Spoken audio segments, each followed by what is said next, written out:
Guerin, Emig, and Bill Haisten, two Tulsa World sports columnists, getting ready for college football and a couple of conference championship games with you here on this Monday afternoon.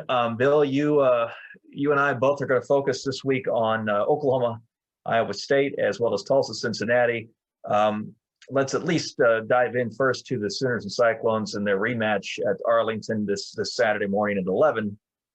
Out of the box question: do you expect it to be as fraught a game as the one in Ames, where OU had to go 3.5 hours before losing at the end? This stays competitive, at least. We start there. Yeah, I think so. I remember going into the game last year, Guerin, and thinking that after having covered the Waco Classic last year, and then you get the rematch with Baylor, and I'm thinking, I think OU learned some lessons, and OU will come out with a much cleaner start and not find itself in that kind of position. And I thought they would beat Baylor by 14, 17 points last year, and then we go to overtime.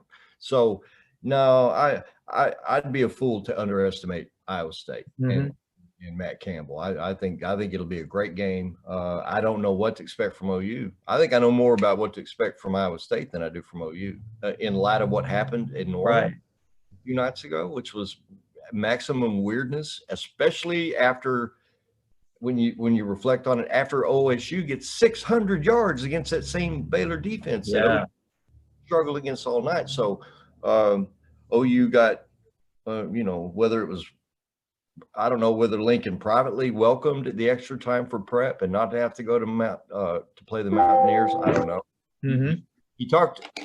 He said the right things about that game, about wanting to go there and compete because it's on the schedule, but OU did get extra time to practice. And so surely the offense, will function at a better clip this time. Yeah. Here's what's interesting about this game to me. I mean, from a Sooner perspective, you're going to start with the presence of Ramondre Stevenson and Ronnie Perkins, two guys who weren't in the lineup in Ames 2 months ago, and who will of course be a big difference, you would think, in the game this Saturday.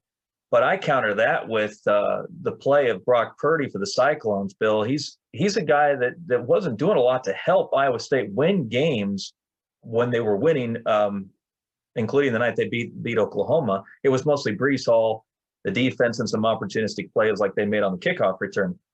The Brock Purdy who's played since halftime of the Baylor game, and that's 3.5 games ago, has been the best quarterback in the conference. And that, if I'm Alex Grinch, that scares me a little bit. Yeah, and I'm sure Purdy is looking forward to playing a game in a climate-controlled environment on a fast track with a dry football. And so I expect I've covered Purdy games when he was at his absolute best. I mean, I've been in the stadium when he was at his absolute best and when he was, pretty average. And he seems to be in the best sustained groove of his career right now.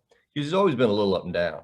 His lower performances, lower level performances have never been like tragically bad. He's never been that kind of quarterback.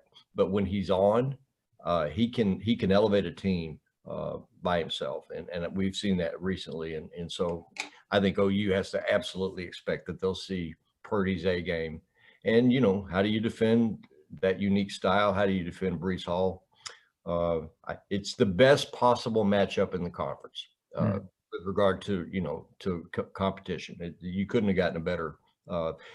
Other matchups would have been interesting. Obviously, Herman versus OU again would have been interesting. Sure. The Bedlam game would have been interesting. But with regard to good versus good, this is the best we could have hoped for in the Big 12 this year. So we get it.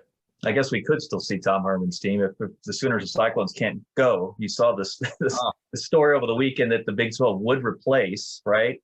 Well, the Pac-12 had to do it. Huh?